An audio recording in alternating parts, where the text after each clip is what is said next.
Hey, Rosie Napravnik here for TwinSpires with Todd Pletcher, and we've seen all the final Derby prep works and the Oaks prep works. You had the fillies on Friday actually breeze together. What did you think about that breeze?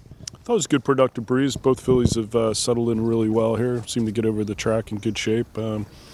Seem really happy. Yeah, I mean, all of your Derby and Oaks horses went a half mile. Can you talk about, that type of work and what you're looking for the week before?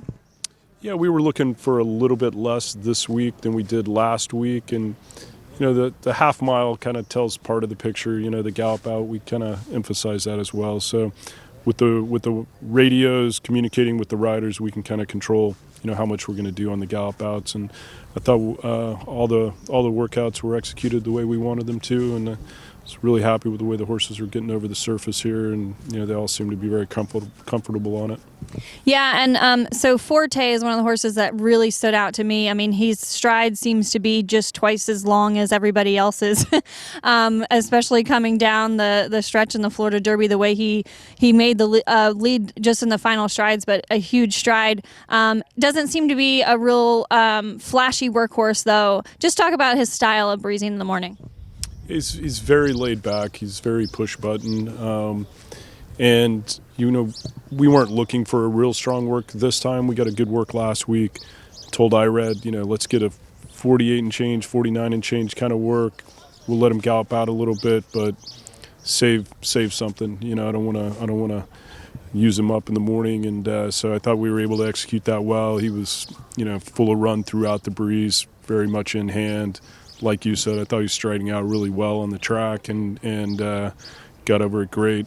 Cleaned his lunch up in 30 minutes, and so the work took nothing out of him, so we're really pleased. Awesome. So Kingsbarn this year, it seems like there's always a horse that's hasn't done anything wrong, gives you all the signs that the talent is there, but the inexperience is the question. What do you think about that aspect for Kingsbarns? Well, that's the biggest concern, and we know he's a very talented colt, and he's 3 for 3 and accomplished a lot in a short period of time, but he doesn't have some of the same foundation that a horse like Forte with a lot of 2-year-old form has. So, he's going to have to be able to overcome that with natural talent. I think his natural running style to kind of place himself forwardly might be helpful, especially in a big field like this where it doesn't appear like there's a ton of early speed. And Tappet Trice is a horse he ran. Between his last few races, it seems like he's just moving forward and moving forward. Talk about when in the prep season you tend to see horses move forward, and are they all different?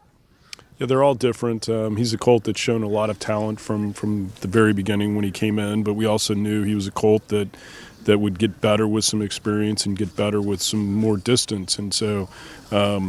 I thought we saw that in the bluegrass, that the extra 16th of a mile helped him. He finished up really well, but I think he's made another move forward since he's been here. His 2 breezes over this track are as good or better than anything he's done leading into that, so he just seems like he's really, hopefully peaking at just the right time.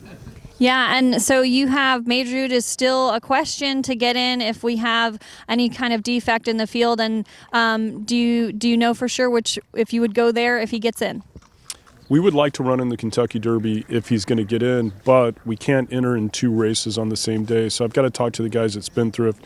My feeling would be that if he's definitely not in the body of the field, then we'll probably enter him in the American turf.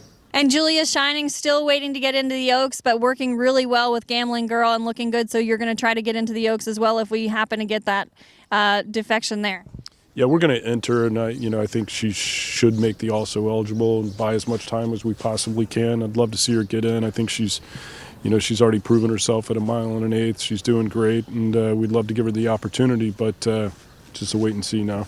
Awesome. Well, you've got a lot going on this weekend. Best of luck as always, and we'll be watching all of Todd's horses on Friday and Saturday.